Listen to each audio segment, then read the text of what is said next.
Estamos a 3 minutos de las 9 de la mañana y se los contábamos más temprano. ¿Cuál es la situación actual de la pandemia por COVID-19 aquí en el Uruguay? ¿Cómo se espera que vaya evolucionando y qué otras medidas podrían tomarse con respecto justamente a frenar este aumento de casos? Son algunas de las preguntas que le vamos a estar realizando a la epidemióloga Jacqueline Ponzo, que es profesora agregada de Medicina Familiar y Comunitaria de la Facultad de Medicina de la UDELAR y también integrante de Guía de COVID-19, que ha sido realmente un factor de información muy útil en estos últimos tiempos para ir siguiendo las estadísticas y los diferentes datos de la evolución de la emergencia sanitaria. Jacqueline Ponzo, que está vía Zoom, seguramente ya nos está viendo y nos está escuchando. Muy buenos días, muchísimas gracias por recibirnos. Buenos días, gracias a ustedes. Y si le parece, doctora, sería muy interesante comenzar justamente con su evaluación de cómo ve hoy la epidemia de COVID-19 aquí en el Uruguay. Y creo que sin lugar a dudas estamos viviendo el momento más difícil de la pandemia desde su inicio en nuestro país, no solamente por la acumulación de casos, por el crecimiento que está teniendo, por la acumulación de mortalidad, lamentablemente, y por el creciente ingreso de personas en CTI, y lo cual también se ve agravado, digamos, la preocupación en este momento es por la dificultad que estamos encontrando para controlar esta situación con las medidas actuales, lo cual nos cuestiona sobre qué hacer para mejorar la situación, ¿verdad? Doctora, justamente, buenos días, le habla Lorena. ¿Qué hacer para contener esta situación? En las últimas horas, de diferentes ámbitos, sectores de la ciencia, de actores diferentes de la sociedad, están marcando un rumbo o pidiendo medidas más restrictivas, no solo recomendaciones. ¿Usted tiene una opinión sobre el tema? ¿Se debería ir a una cuarentena, a una disminución de la circulación al menos? Más que opinión, digamos, lo que puedo compartir es la información que manejamos a partir de la evaluación científica y la evaluación de la pandemia y las respuestas que ha habido en distintos países, ¿verdad? Sabemos, hemos acumulado conocimiento sobre las medidas de prevención, que además en este momento está hackeado todo lo que el conocimiento a nivel mundial por el movimiento que el propio virus está teniendo, ¿verdad? Y el crecimiento de la epidemia en las segundas olas y también la circulación de nuevas cepas. No obstante ello, las medidas basales siguen vigentes. Esto es la reducción de contactos, el uso de la mascarilla, la distancia y los aspectos ambientales. ¿Cómo eso se traduce en medidas concretas? Lo que se ha visto es que cuando la situación epidemiológica es de crecimiento acelerado como la que tenemos en nuestro país, no alcanza con el control a través de la identificación de casos, contactos y aislamiento de estas personas puntualmente, sino que se requieren medidas generales que tiendan a reducir en general los contactos, el número de contactos que cada persona tiene, ya sea en su movilidad cotidiana para abastecer las necesidades, para el trabajo, para el estudio, y eso requiere medidas que son de orden social y que requieren decisiones institucionales o gubernamentales según corresponda. Estamos con una serie de medidas en este momento, muchas de las cuales probablemente se puedan profundizar, lo que tiene que ver con el trabajo, podemos decir, bueno, el teletrabajo se ha incrementado en el país a lo largo del 2020, se han generado capacidades para funcionar de ese modo. En este momento que vamos a un retorno de muchas personas de su licencia, es una oportunidad para enfatizar ese aspecto y no solamente enfatizar el hacer todo el teletrabajo que sea posible, sino las condiciones de trabajo cuando hay presencialidad, el mantener la distancia, el garantizar los ambientes ventilados, seguros, es una medida imprescindible. Luego lo que tiene que ver con el transporte, el trabajo va acompañado de una necesidad de movilidad. Y bueno, estamos en este momento con una situación en el transporte interdepartamental, sobre todo el vinculado al turismo en general, pero el transporte interdepartamental también afecta actividad laboral, con un aforo del 50%. En el medio urbano no hay reducción del aforo, pero se está haciendo un control ambiental de los ómnibus, y eso es muy importante sostenerlo para tener una medida. Y luego las medidas que tienen que ver con la actividad recreativa, la actividad social, que ahí es muy importante enfatizar y profundizar las medidas, ¿no? Todo lo que está vinculado a lo que es espectáculos, lugares de encuentro, de comida, son espacios propicios para la transmisión, como sabemos. Doctora, y ahí potenciar la actividad al aire libre es muy importante. Exacto, pero más allá de todo esto que usted está comentando, la línea que ha tomado hasta ahora el gobierno nacional es el de la libertad responsable, es lo que se ha hecho desde el comienzo de la emergencia sanitaria, más allá del quédate en casa, que duró unos meses solamente al principio. ¿Cómo podría evolucionar la pandemia si siguiéramos como hasta ahora, sin tomar estas medidas restrictivas más profundas acerca de las cuales usted está hablando? Y es mirar lo que ha pasado a lo largo de estas últimas semanas. El crecimiento acelerado, la multiplicación de los casos, que puede empeorar claramente, porque a medida que tenemos más casos, las posibilidades de diseminación aumentan, porque además nuestro sistema de control y de seguimiento se está viendo vulnerado por ese crecimiento, y nuestra capacidad de identificar esos casos, si nuestra apuesta es a trabajar desde la identificación, está limitada. Eso se ve claramente con el aumento de la positividad, y eso repercute rápidamente en lo que es el aumento de los casos graves y la saturación de las camas para la atención de los casos graves. Hoy en día ya tenemos una sobrecarga muy importante del sistema de salud en todos los niveles. El primer nivel de atención, que es el que debe hacer la contención a nivel comunitaria, está trabajando en un máximo de sobrecarga, con dificultades de recursos, y todo eso nos está poniendo en una situación de precariedad que no tenemos habitualmente. Hasta ahora hemos tenido una gran capacidad. Se refleja en que las tasas de recuperación en Uruguay son muy altas, y eso es muy bueno, ¿verdad? Hemos tenido un sistema de información muy sólido. En los últimos días hemos tenido muestras de debilidades del sistema de información. Todo esto nos está mostrando vulnerabilidades que nos pueden hacer empeorar aún más allá de lo que de por sí el crecimiento de casos establece, ¿verdad? Se hablaba hace un tiempo de que llegar a los 8.000, 8.500 casos activos prendía las alarmas, ¿no? Bueno, esa barrera la cruzamos, estamos en más de 8.000 casos activos. Quizá nosotros también ponemos la mirada mucho en la saturación del CTI, pero usted está dando cuenta también de los otros niveles asistenciales que ya están entonces, digamos, no saturados, pero exigidos. Muy exigidos.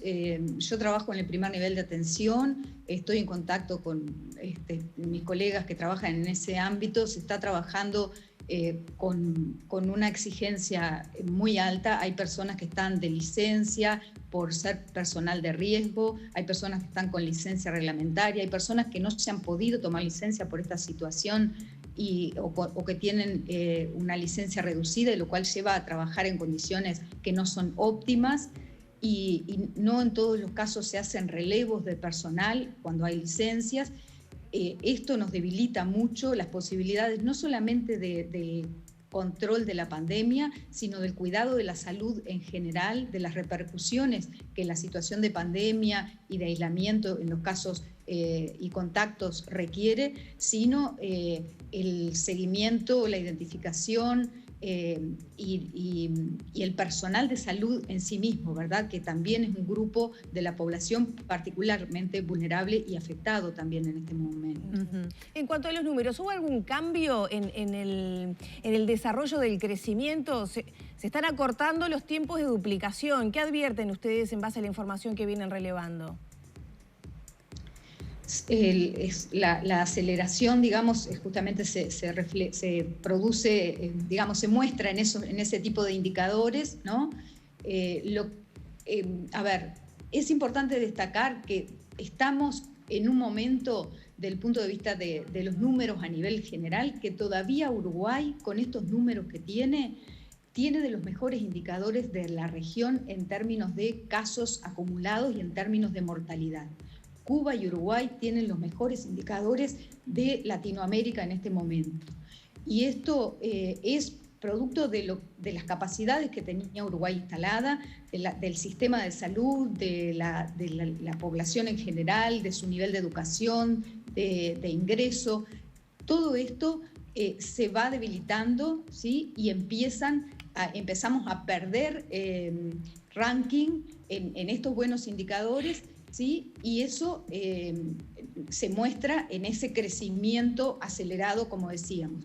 Uno de los aspectos de los números actuales que preocupa más es el crecimiento de la positividad, no solamente el crecimiento de casos, porque nos indica de que estamos llegando a un grupo de personas que testeamos, en las cuales encontramos un mayor porcentaje de positivos, y que estamos testeando de pronto en la población más que concentra más los casos. Pero hay otra población a la cual no estamos llegando, que de pronto pueden ser más jóvenes, o que pueden ser población que no está en contacto con los casos que estamos identificando, y ahí estamos perdiendo la posibilidad de detectar, ¿no? Y de que la población tenga conocimiento de la situación y de la capacidad de transmisión. Claro. En la medida que nosotros tenemos una capacidad de testeo limitada, ¿sí? Estamos con un número de test que es estable desde hace varias semanas, se ha incrementado ahora por el uso de test antigénicos, pero que aplican para un grupo de situaciones que son los casos sintomáticos, ¿no? Eso es algo que también nos muestra tensión en el sistema de salud y limitación, además del crecimiento de la pandemia. En este contexto, ayer el sindicato, primero, precisamos aumentar los hisopados, y engancho otra pregunta. El sindicato médico ayer denunciaba demoras en la coordinación de hisopados, es decir, cuando una persona llama, a veces pasa las 2 semanas a la espera de que lo vuelvan a llamar para coordinarle el hisopado, y bueno, en esos 15 días puede ser positivo y no saberse como tal.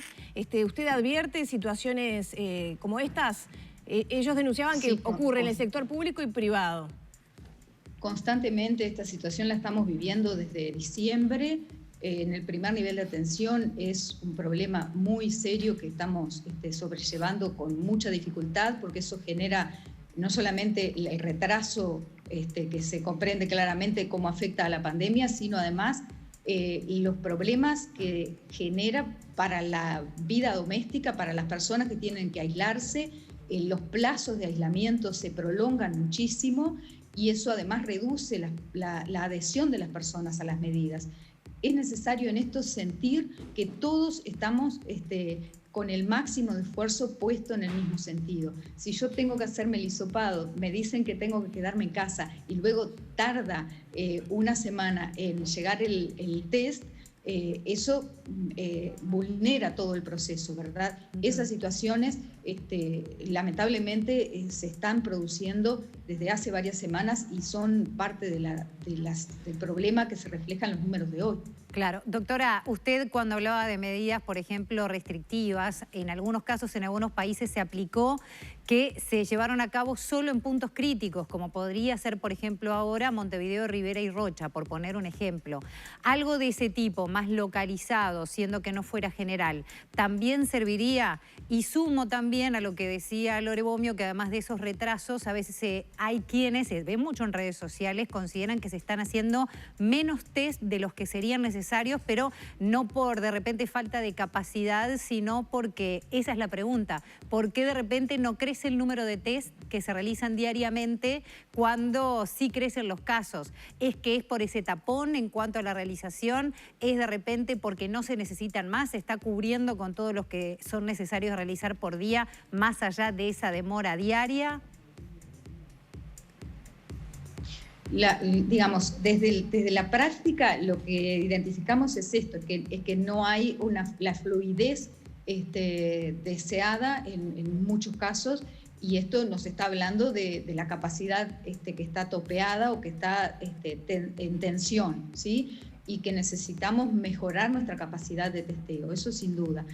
En las medidas, claro que sí, que es necesario pensarlas en términos focalizados, pensarlas, hay medidas que pueden ser generales, pero en este momento y en general también es lo que se ha aprendido y se ha visto a nivel mundial, medidas de orden local o de orden departamental o de orden institucional o por ramas de actividad son muy efectivas porque permiten hacer un abordaje más integral del problema. Cuando uno dice prevenir o atender la pandemia, no podemos pensar ya solamente en reducir el número de casos, porque sabemos muy bien que las medidas no son gratuitas, las medidas generan otros problemas en la repercusión emocional, de la salud mental de las personas, en la salud general de las personas, repercusiones económicas, repercusiones en todo tipo de actividad. Y eso, por supuesto que hay que tenerlo en cuenta, hay que hacer un diseño integral. Entonces, pensar la situación de la frontera, con las características que tiene la frontera y cuáles son las medidas más efectivas allí, es imprescindible. Pensar departamento a departamento. Montevideo, ahora con el retorno de muchas personas de la licencia, tiene una situación particular que hay que atender. Canelones y San José, que han crecido enormemente en las últimas semanas, y que tienen una conexión muy fuerte con Montevideo, y eso les dio un gran crecimiento por esa vinculación en gran medida, pero que a su vez tienen una realidad de municipios con particularidades, con diferencias entre sí, requieren un análisis territorial para diseñar medidas, ¿no? Las zonas costeras en este momento, con todo lo que queda de turismo, de verano todavía, también, y allí, por supuesto que nadie quiere reducir su actividad ni reducir su libertad, y se trata de confluir en medidas que no las vivamos como una pérdida de libertad, sino como una ganancia de solidaridad para sobrellevar esta situación. Porque la realidad es que de mantener esta evolución, las pérdidas las vamos a tener de todos modos y las vamos a tener también agravadas en vidas. Esa es la situación que hemos visto. Digo, hay dos países que han sido extremadamente permisivos en las medidas en general, como es el caso de Brasil o Estados Unidos, y tienen los peores indicadores a nivel mundial. Entonces, creo que también tenemos que mirar eso y saber que la libertad